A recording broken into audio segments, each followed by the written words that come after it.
On this short how-to video, we will show how to use the iPhone's Personal Hotspot tethered internet connection to give a VeEX RXT-1200 test platform access to cloud services such as Easy Remote, VExpress, and RServer.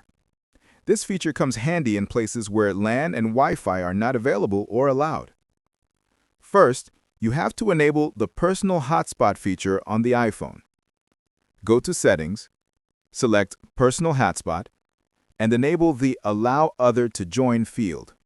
Then, you can go back to the main screen.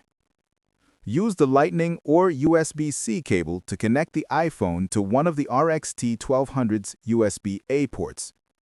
A Trust This Computer pop-up will show up. Tap on the Trust button to allow communications with the RXT.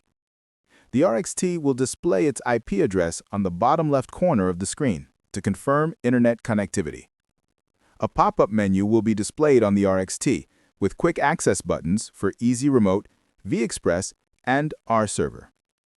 Let's select Easy Remote as an example, so we can provide remote access to a coworker, mentor, expert, network operations center, tech support, etc.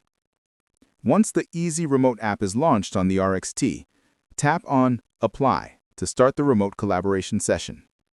Once the session has been established and the test set is ready to be accessed remotely, you can use the iPhone's camera or QR code reader apps to scan the appropriate code on the screen to send an email or text message to your remote partner with the link, password, and any extra details you may want to add.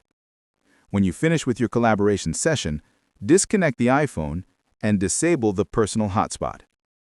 It is that simple.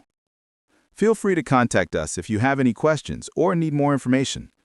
Thank you for your attention and interest in VeEX test and measurement solutions.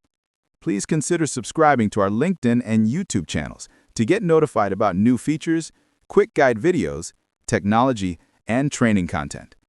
VeEX, the verification experts.